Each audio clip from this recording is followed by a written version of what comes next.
السلام علیکم ورحمۃ اللہ وبرکاتہ نحمده ونصلی علی رسولہ الکریم اما بعد۔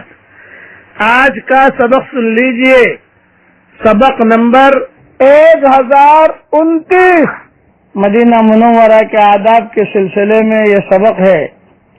حضور اکرم صلی اللہ علیہ وسلم نے ارشاد فرمایا کہ حضرت عائشہ رضی اللہ تعالی عنہ کا حجرہ اور منبر رسول صلی اللہ علیہ وسلم کا درمیانی حصہ جنت کے باغات میں سے ایک باغ ہے جسے ریاض الجنہ کہتے ہیں۔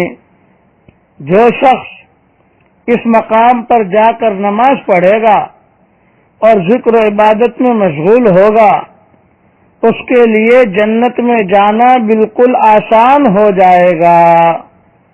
مسلم شریف میں یہ حدیث ہے، اور وہاں پر عام طور سے جگہ مشکل سے ملتی ہے، بھیڑ کافی ہوتی ہے، اس لیے نماز سے 1-8 گھنٹہ پہلے پہنچنے کی کوشش کیجیے۔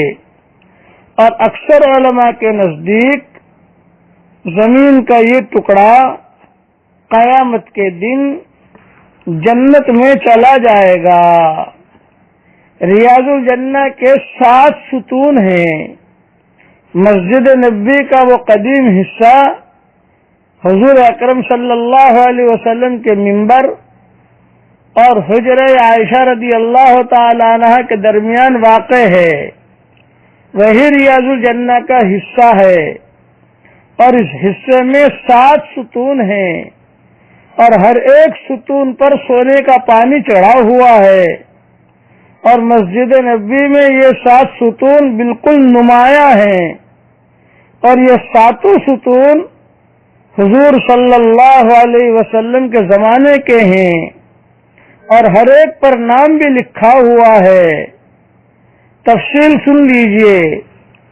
نمبر 1، استوانہ حنانہ۔ استوانہ حنانہ وہ ستون ہے، اچھا اس پر لکھا بھی ہوا ہے استوانہ حنانہ، یہ وہ ستون ہے کہ جو کھجور کے تنے کا تھا۔ مسجد نبوی میں منبر بننے سے پہلے حضور صلی اللہ علیہ وسلم اسی ستون پر ٹیک لگا کر خطبہ اور وعظ اور نصیحت فرمایا کرتے تھے، اور جب منبر بن گیا اور ستون کو چھوڑ کر منبر پر جلوہ افروز ہو کر خطبہ دینے لگے تو یہ ستون باقاعدہ آواز کے ساتھ زور زور سے رونے لگا۔ حضور صلی اللہ علیہ وسلم نے اس کو اپنے سینے مبارک سے لگا لیا تو اس کا رونا بند ہو گیا۔ ترمذی شریف میں عبداللہ بن عمر سے روایت ہے، کھجور کا تنا تو وہاں مدفون ہے، لیکن اب وہاں اچھا سا ستون بنا دیا گیا ہے۔ اس ستون کے پاس بھی یعنی 7 ستون کا کو دیکھیے، اس کا اہتمام کیجیے کہ 7 ستون کی تاریخیں ہیں۔ میں روزانہ ایک ستون انشاءاللہ بیان کرتا جاؤں گا، 2 ستون بیان کرتا جاؤں گا۔ یہ 30واں سبق ہے۔ اب آج جو ہے میرے دل میں یہ بات ہے کہ بھئی حج ہو گیا، بہت مسلمان مرد عورتیں جو ہیں وہ اپنے اپنے قبروں میں جا چکے ہیں، اس لیے 3 مرتبہ سورہ اخلاص پڑھ کر جتنے بھی مسلمان مرد عورتیں دنیا سے رخصت ہو گئے ہوں ایمان کی حالت میں، ان کو پڑھ کر آپ ایصال ثواب کر دیجئے۔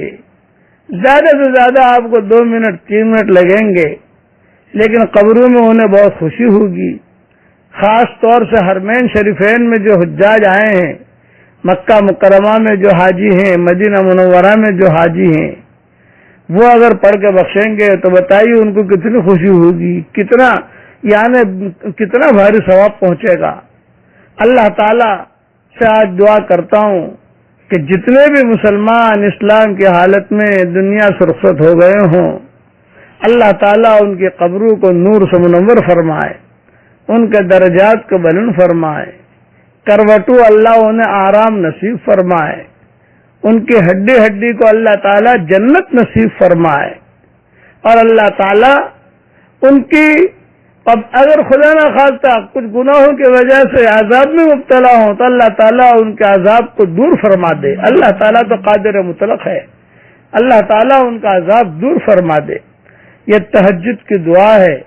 اللہ تعالیٰ مسلمانوں کی اجتماعی اور انفرادی پریشانیوں کو دور فرمائے، اور اللہ تعالیٰ ہمارے دین کے سورج کو عروج عطا فرمائے، اور جس نے بھی ہم سے دعاؤں کے لیے کہا ہو یا دعاؤں کے لیے خطوط میں لکھا ہو، یا جن کا ہم پر کسی قسم کا حق اور احسان ہو، یا جو ہمیں اپنی دعاؤں میں یاد کرتے رہتے ہوں، ماں بہنیں ہمیں اپنی دعاؤں میں یاد کرتی رہتی ہوں، ہماری ساری دعاؤں میں اللہ ان کا پورا پورا حصہ عطا فرمائے، اور اپنے فضل و کرم سے ہماری دعاؤں کو قبول فرمائے، اور جہاں جہاں یہ آواز پہنچ رہی ہے اور جو یہ آواز سنے، اللہ تعالیٰ اس کی بھی ساری پریشانیوں کو دور فرمائے، اور رزق حلال کے دروازوں کو اللہ تعالیٰ کشادہ فرمائے۔ آمین آمین۔ والسلام علیکم ورحمۃ اللہ وبرکاتہ، وآخر دعوانا ان الحمد للہ رب العالمین۔